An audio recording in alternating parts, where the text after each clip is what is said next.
Twitter is like a clogged toilet at the worst truck stop in Nebraska. You can use it, but trust me, you don't want to see what's inside.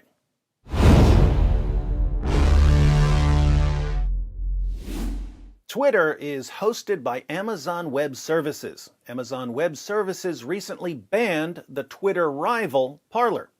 The justification for banning Parler was that some users were posting racist comments or calls for violence, and since those posts weren't immediately taken down, Parler must not have an effective system for removing racist comments or calls for violence. Hence, the entire platform had to be taken down.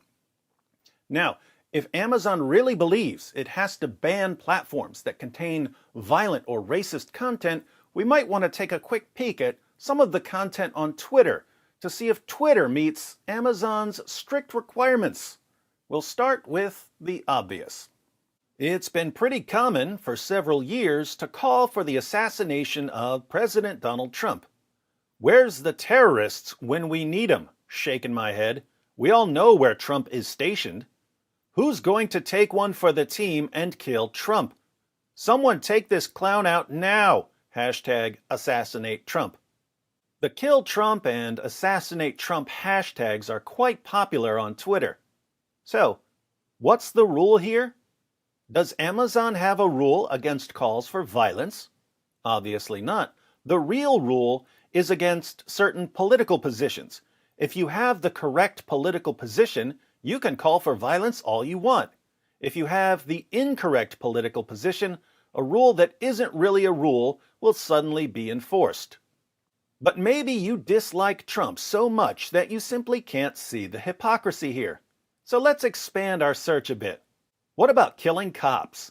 Well, your username can be about killing cops, like KillCops420 and KillCops333.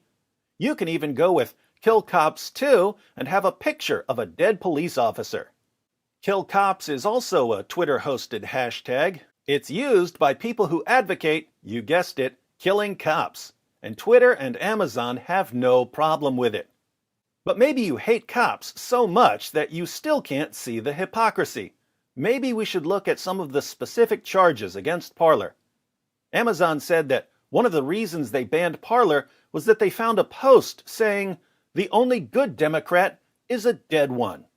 That's definitely a disturbing message to post, but according to Amazon, if a user posts something like that, the entire platform needs to be shut down. Imagine our surprise when we go to Twitter and we read, "The only good Democrat is a dead Democrat. The only good conservative is a dead one. The only good senator is a dead senator. The only good Republican is a dead one." What was the rule again, Amazon?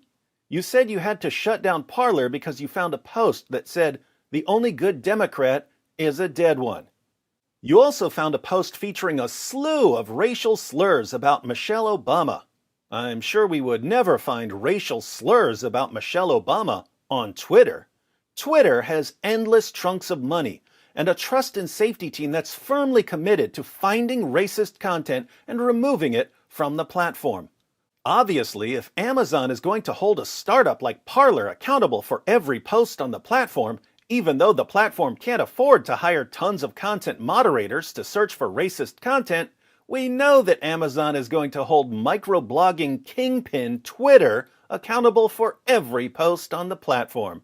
So we know that we won't find any racial slurs about Michelle Obama from users like Dems Must Die 2020 or Hitler Youth 10. But maybe we're missing something here. Let's read about more of the charges against Parler. In another post highlighted in Amazon Web Services court filings, a user writes, "My wishes for a race war have never been higher, and that they think about killing black people and Jewish people more and more often." Oh my goodness, there were people calling for violence against black people and Jews on Parler? No wonder Amazon had to shut the platform down. Although now I have to wonder if Amazon has ever bothered to spend 5 minutes on Twitter. Look at what people call their pages on Twitter. There definitely doesn't seem to be any problem using the N-word on Twitter, but it's just racist to use these names. It's not necessarily a call for violence. This content on Twitter certainly seems like a call for violence. If that's not clear enough, there's a popular Twitter-hosted hashtag calling for racist violence against black people. It's been popular for years. There are even people who just keep spamming the hashtag over and over and over again, knowing that they'll never be silenced by Twitter, because Twitter just doesn't care. And neither does Amazon, since Amazon hasn't banned Twitter. There are also variations of this call for violence, such as the call to burn people based on their race. You can find these posts all over Twitter. Amazon's other concern was about calls for violence against Jews.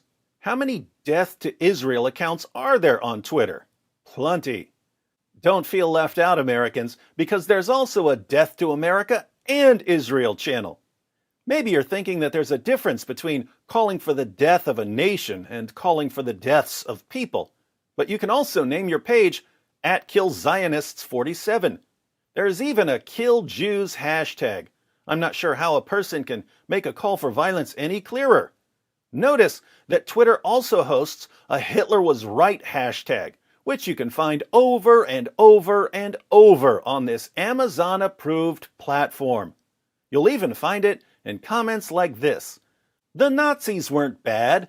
They were fighting against the parasitic Zionist bankers and Jewish-controlled governments. Hashtag Hitler was right.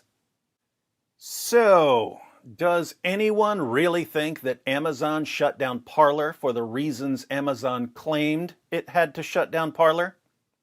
If you believe that Amazon was simply trying to silence hate speech and not trying to silence a competitor to Twitter that was about to explode in popularity, I'd like to sell you a bottle of Wood's Miracle Magic Cure-All from the magical springs of Deer Park. Sorry, Amazon, but this is America. Act like a tyrant, get slapped like a tyrant.